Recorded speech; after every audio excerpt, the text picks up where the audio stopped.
All right, so here we go. I'm not in the best lit place, but it doesn't matter. I actually almost didn't record today, and I actually think I might spit 2 out tonight. I'm feeling motivated. I actually was going back and looking at a couple of videos I did, and I brought up some ideas and some different things that I know I can touch on. Actually, part of why I'm so comfortable in front of the camera is I've watched myself quite a bit, and I obviously watch other people, and so you get feedback, from watching yourself. It's I'm pretty fucking entertaining, even for myself.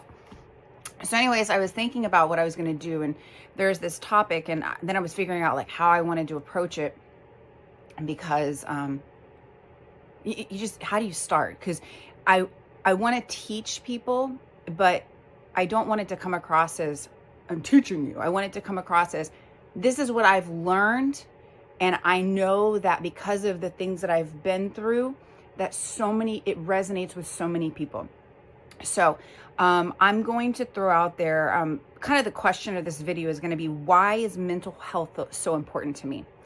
And so in a previous video, if you go back and watch, I have mentioned that I grew up in a pretty toxic home. I think it was in the one about intimacy. And so maybe there's going to be probably at some point I'd go into a little bit more detail about that. But when we grow up in toxic homes, and like I also mentioned, I think there is, every home has toxicity to somewhat of a degree. Obviously, there's some families that are woo. And I'm not going to go into specifics. I'm not going to discriminate in any way, shape, or form. But, we all kind of have this idea of how like extremely dysfunctional homes, kind of what they look like in our minds. And so I don't want to go into saying exactly where I feel like I fall on that spectrum. But let's just say it definitely was a place where most of the people in my family and extended family have all been affected by this, and it's because there's patterns in these families, and they talk about generational curses. The Bible mentions generational curses, and that's just one way of putting it. But yeah, there's patterns and there's habits that families have, and it's just the way they've operated. So I had mentioned previously that I grew up in a very broken home. I was a rebellious teenager. But then when I was 15, I had a family, shout out to this family that helped me tremendously, that they loved me and they were like, we want to help you. And my life is crazy in so many ways. It's just been this, you just can't make this shit up. Like my life is just one of those lives where like, how the hell did this woman go through this and do this and that? I don't even know. I'm just rolling with it at this point. So much fun. So this family came in and they helped me. I got my GED. I ended up moving to South America. I studied while I was down there. I came back and that was a good thing for me. I was removed from a lot of those, the people in my life that were pouring or feeding into those negative thinking patterns. And I was able to mature and to grow and learn discipline and have more of a routine in my life. And it was a good thing. Hands down, it was a great thing. And then I came back and I got into a relationship, and married a man that was studying to, be in ministry. And I wanted to be in ministry because I cared about people and I cared about, God. And at that time I was a Christian. And so I'm still a very, very spiritual person. I would no longer consider myself a Christian. But that is irrelevant. I will explain that later, and kind of why I have come to where I am now and why I believe what I do. So, but when I got back, I married this man. But here's the thing. What I didn't realize is, even though I had cleaned up all these things and I was on a better path than what I was, there's still a lot of those thinking patterns and the things in your head and your mind that you're still operating in. So even when I married, I still married a person, even though he also looked good and was doing good things. The way our relationship, I married into an unhealthy situation, but it looked better. But because it looked better, I was like, oh, I'm doing good. You know what I'm saying? And in a sense, I was. You can't look back at everything, and even though a situation was really bad, you can't be like, oh, it was all bad. Because, I mean, quite frankly, what did you learn from it? You learned that you didn't want to be in that. So was it really bad if you learned that you didn't want to be in it? Like in life, we have to go through difficult times to realize what we don't want. If it's uncomfortable, it doesn't feel good. It's like, well, I don't want to do that shit again. Bravo. It wasn't all bad, was it? So, my brother had been in prison, and I used to drive to North Florida to see him. And I wanted to help him. I kind of want to do, maybe the same thing that happened to me when I was a teenager. And he was 2 years younger than me. So I think I was like 24 at the time. So he was 22. He was 2 years younger than me.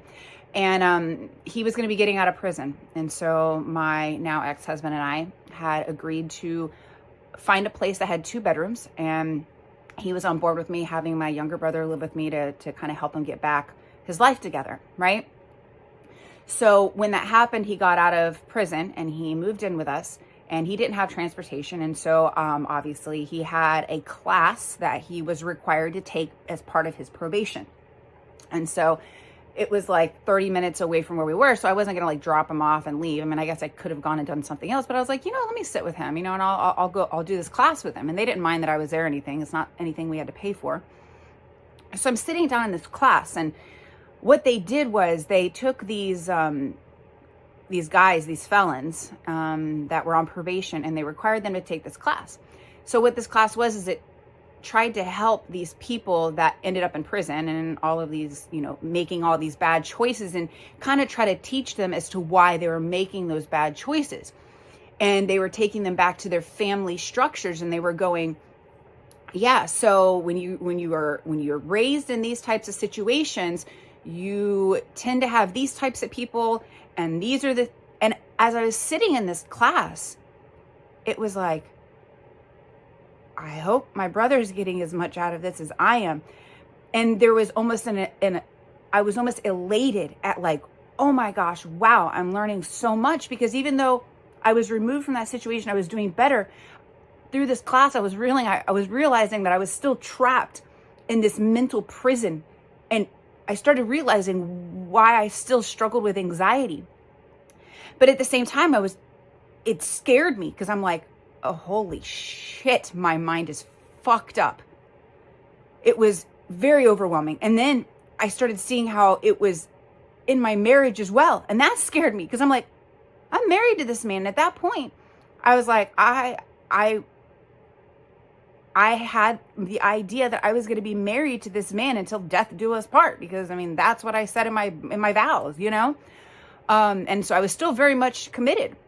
As to why my marriage fell apart, I don't know when I'll get to that or how free I'll feel about, sharing that, because people that know me, it's touchy, especially when you have a public presence. So anyways, I want to go through just kind of like briefly, like kind of what this class started pointing out.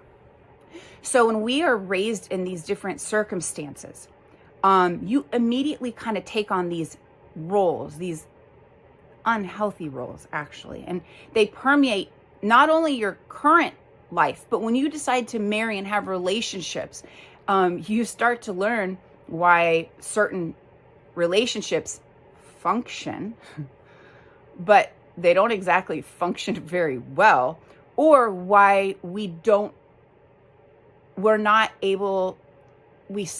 push people off, why we have fears, why we have insecurity. So as they were going through explaining these different things, I'm going to tell you the roles. I'm not going to go in, I'm not going to explain all the different roles right now,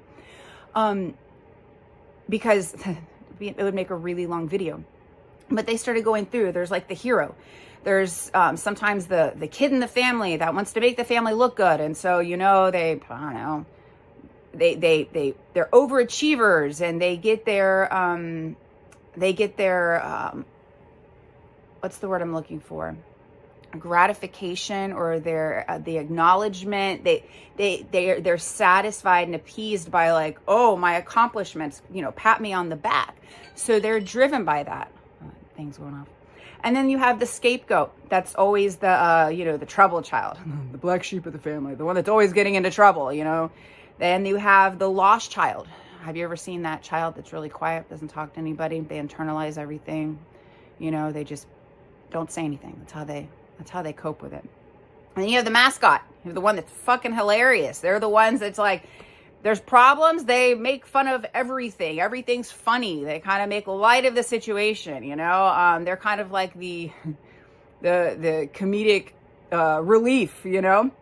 And then you have the caretaker, which is typically the enabler, the codependent, the one that is trying to take care of all the people around them. They look fantastic on the outside, but let me tell you something. They're on the inside, it causes them a lot of anxiety because they're taking on and they're keeping people around them from really feeling the full weight of their consequences, okay?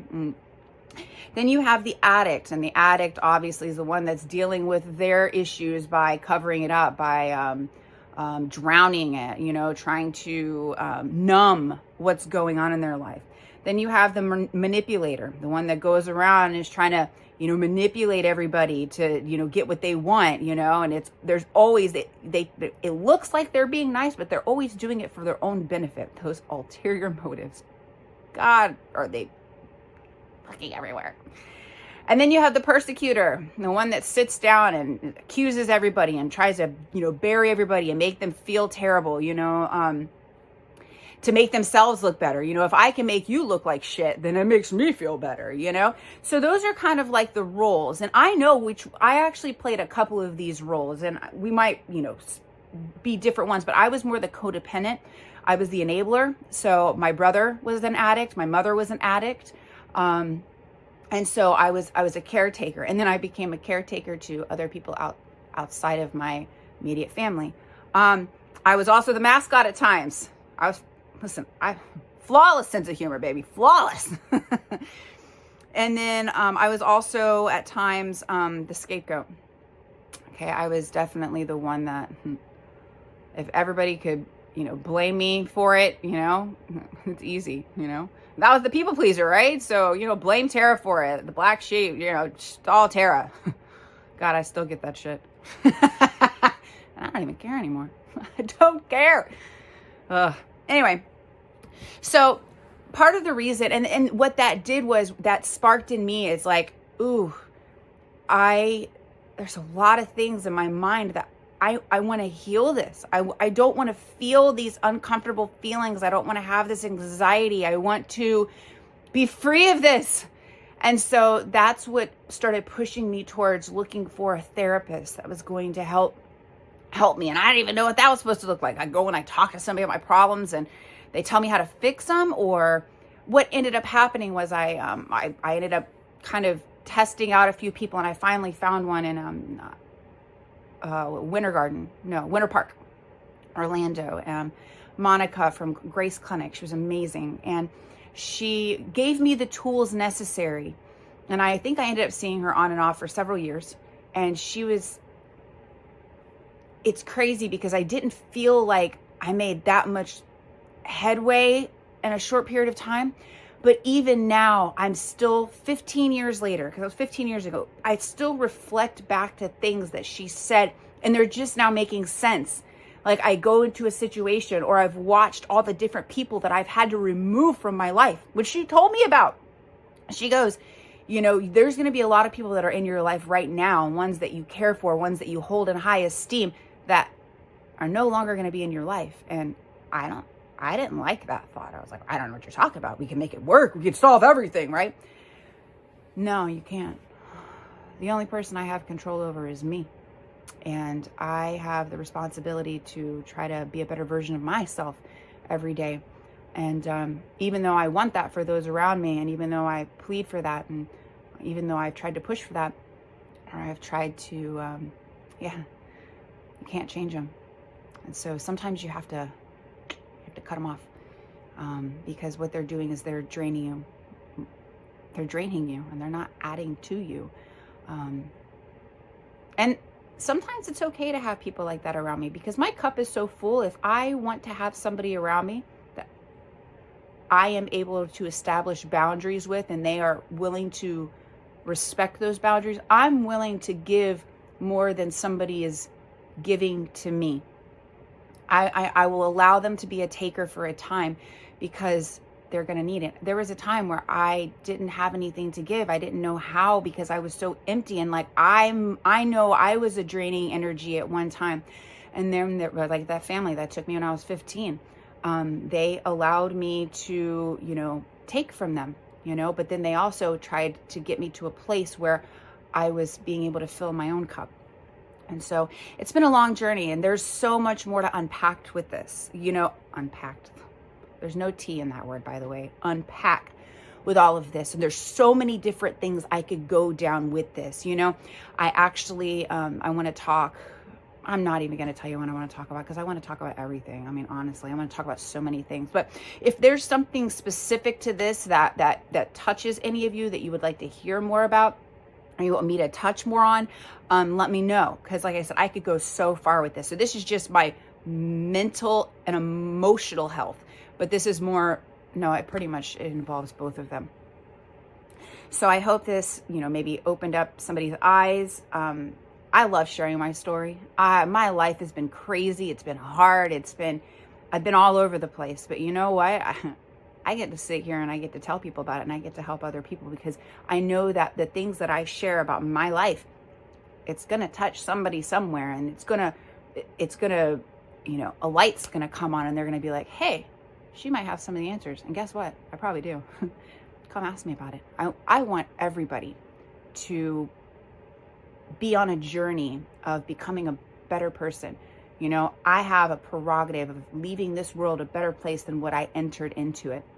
And so with that being said, I want to help as many people as possible. And it's going to be by sharing my crazy life. So, all right, I'm shutting this video off. I don't even know how long it is. But anyways, by the way, I know this couch is ugly. You don't have to tell me that.